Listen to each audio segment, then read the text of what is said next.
but when I do, then they lose me for a while when I go over there. So bear with me, because I'd like to be out there with you all.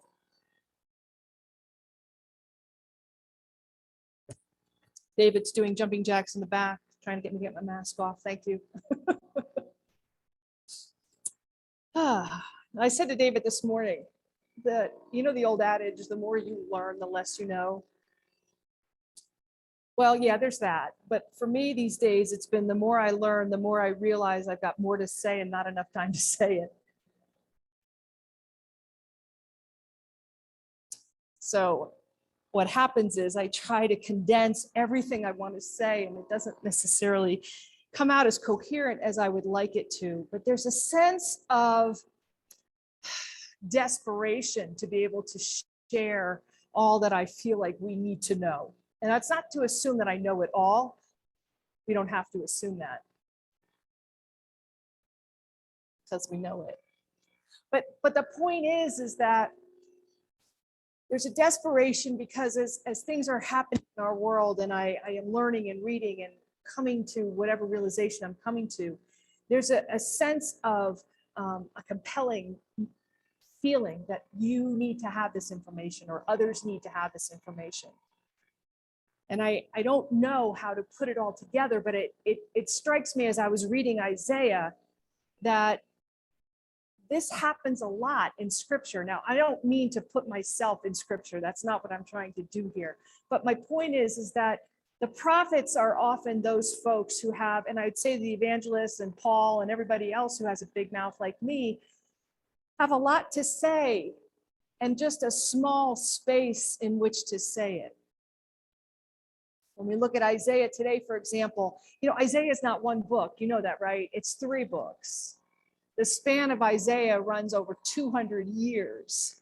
And I'm going to come back to that in a second, because the part that we read today was about rejoicing, to rejoice greatly, to greatly rejoice. Behold, I bring you tidings of great joy. And all that kept going through my head as I was going over this again for the who knows how many time this morning was, I wonder if the people in Kentucky and Arkansas and Illinois can rejoice this morning.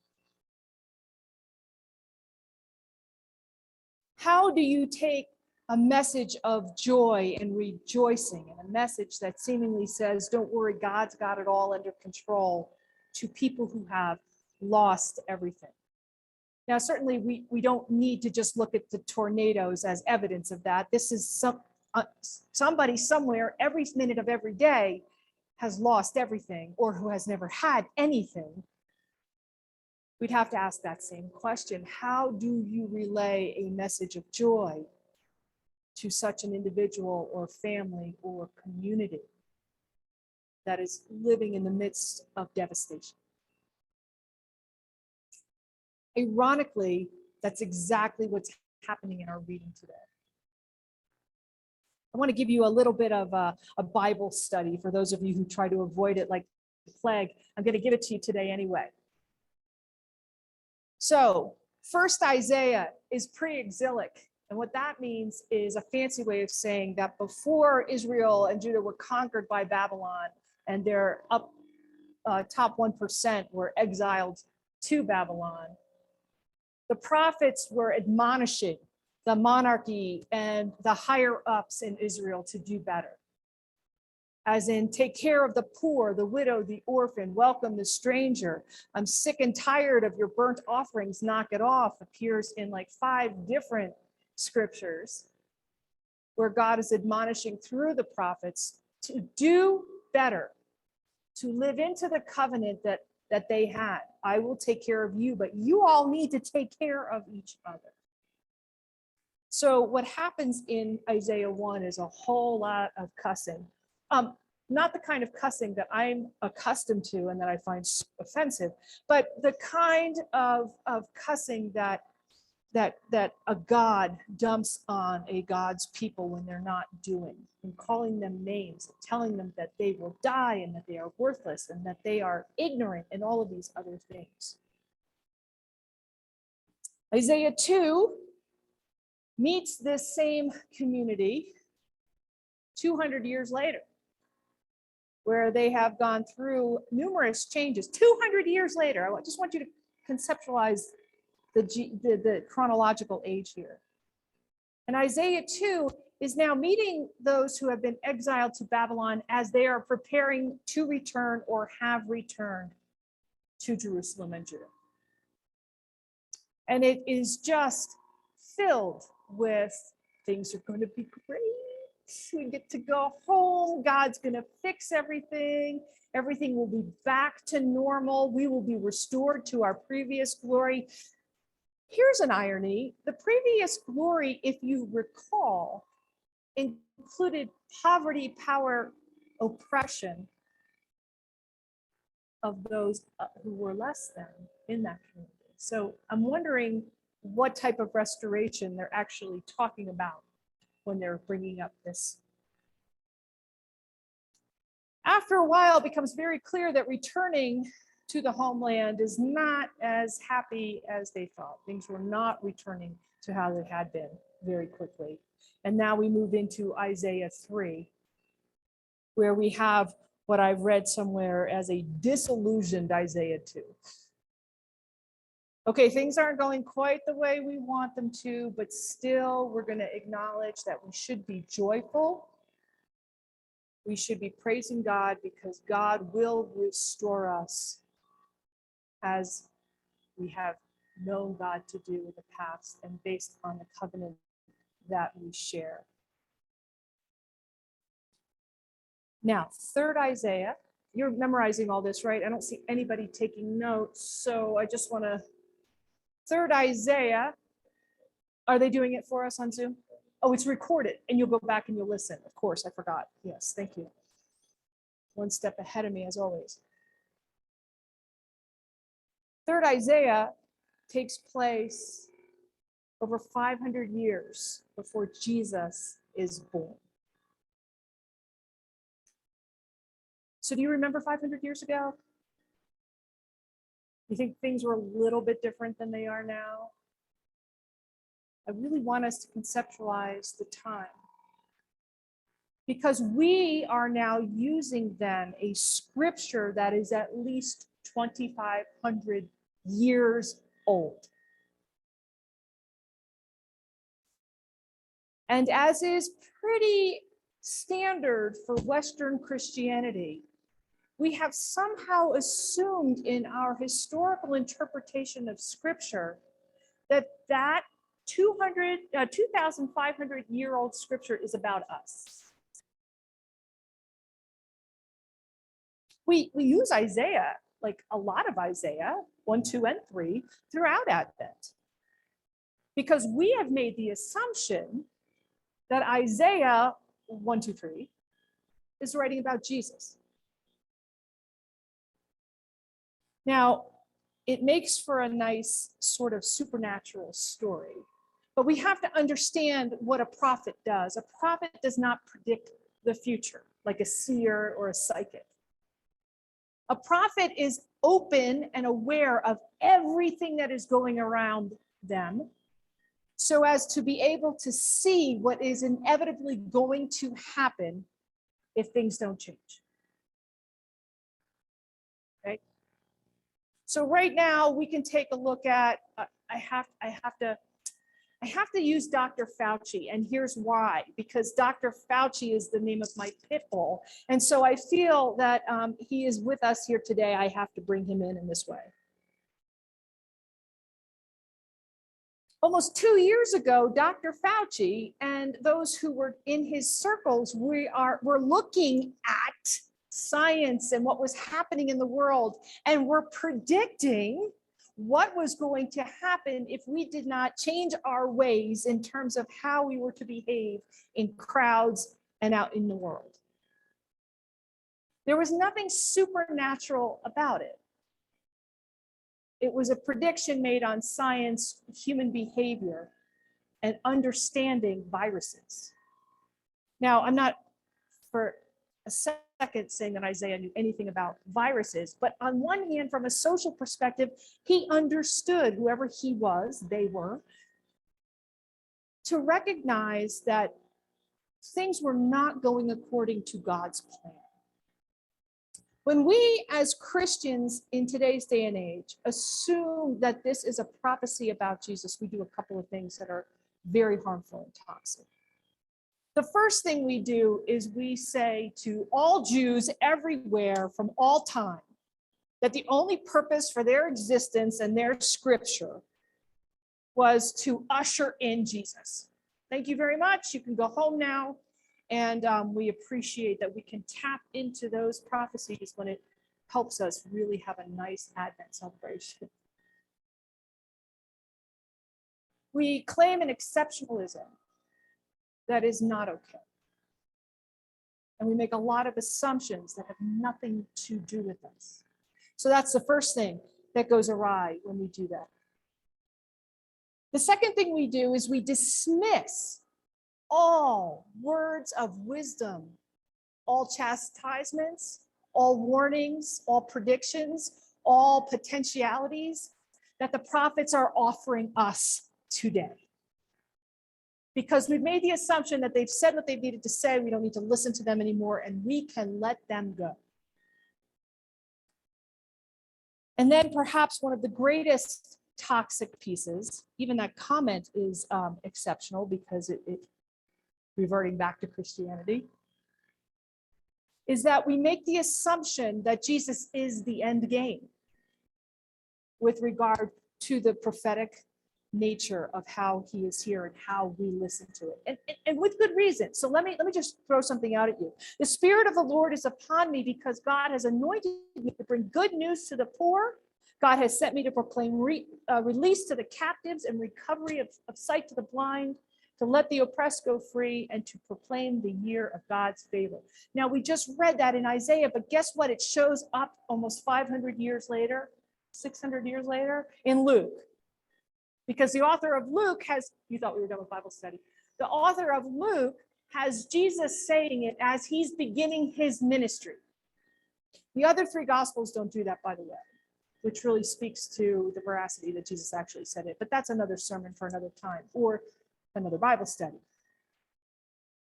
But the point is that when we read this, it's followed by this one statement where the author of Luke has Jesus saying, "Today this scripture has been fulfilled in your hearing." Jesus, you really messed that up for us, because we read that, assume that it is your words, and we think, okay, so everything that has been prophesied comes to fruition in this moment. I mean, then we have Jesus's life where he shows us stuff, right? And he does things, he performs miracles, and he ends up ticking off a lot of people and getting himself executed. And we have the whole Easter story behind that. I won't rush us too far. I'll be here before we know it. But the assumption is, today this scripture has been fulfilled in your hearing, that we are at an end game and Jesus is the end game. Which begs the question, why do we celebrate Advent and Christmas to begin with? If everything's already been accomplished, why are we back here again?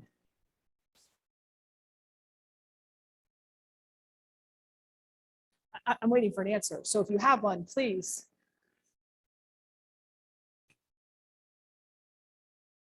Because everybody loves a party and I want presents.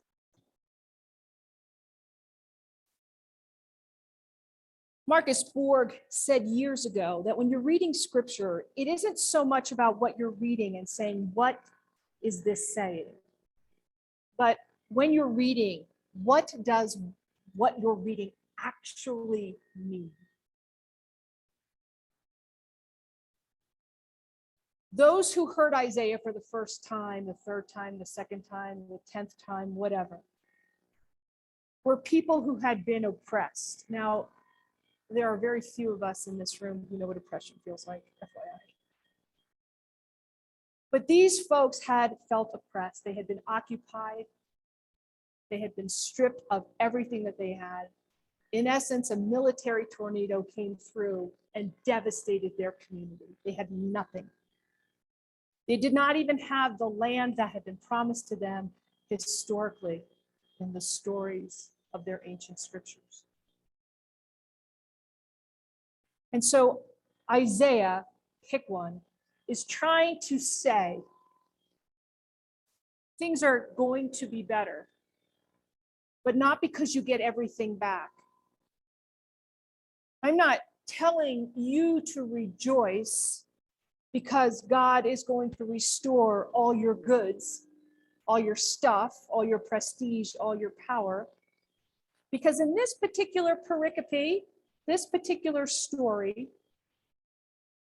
Isaiah breaks, God comes in for a couple of lines, and then it goes back to Isaiah. And God says, "For I, your God, love justice.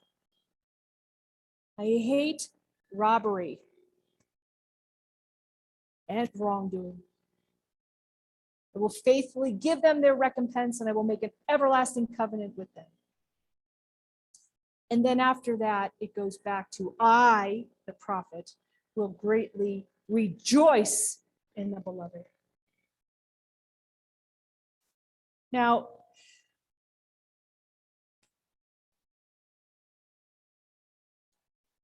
I find it interesting that this appears in Isaiah and then again in Luke. But here's the biggest conundrum. And it is, for me, what answers the question of why do we do this every year? Why do we have this cyclical compulsion to celebrate the birthday of Jesus with whatever it is we celebrate, when we don't really ask or recognize being said here? The prophet Isaiah 3 is saying, the Spirit of God is upon me, because the Creator has anointed me. God has sent me to bring good news to the oppressed, to bind up the brokenhearted, to proclaim liberty to the captives and release to the prisoners, to proclaim the year of the divine's favor and the day of vengeance to our God, to comfort all who mourn, to provide for those who mourn, to give them garland instead of ashes, oil of gladness instead of mourning, and the mantle of praise instead of a faint spirit. We don't know who Isaiah 3 is. We have a working understanding of who Jesus was. But every year we go back to reading this statement, that a prophet of old felt compelled to put down in one way or another in order to proclaim and rejoice. So I can't help wondering, as we read this from year to year, perhaps we don't look at the birth of Jesus as the end game, but we look at it less of an anniversary and more as a reminder of what it is we should be saying and doing during this season. And perhaps we should go back to what Isaiah said, and then take a lesson to what Jesus said as he begins his ministry, reflecting on Isaiah, quoting Isaiah, as not something that two random people decided to do, but rather as a call to us in terms of how we are supposed to be in the world. That the rejoicing doesn't come from getting your stuff back. The rejoicing comes from making this declaration: the Spirit of God is upon me. The Creator has anointed me. You. God has sent you to bring good news to the oppressed, to bind up the brokenhearted, to proclaim liberty to the captives and release to the prisoners, to proclaim the year of God's favor and the day of our God, to comfort all who mourn, to give them garland instead of ashes. The Spirit of God is upon you. So rejoice greatly.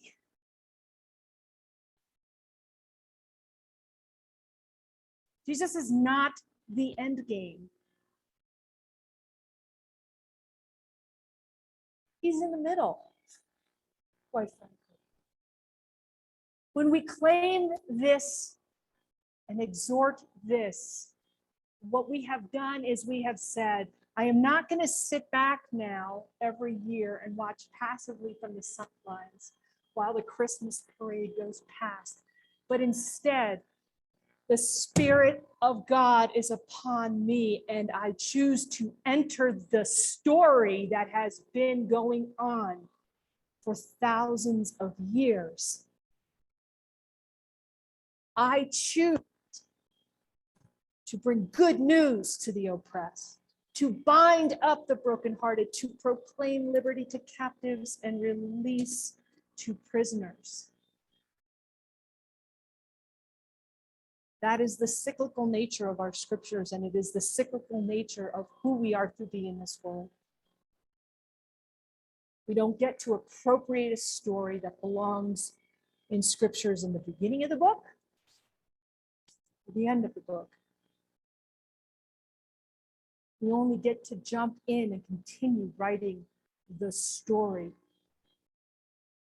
that has been in this world for as long as we've known. So be joyful. You have been chosen.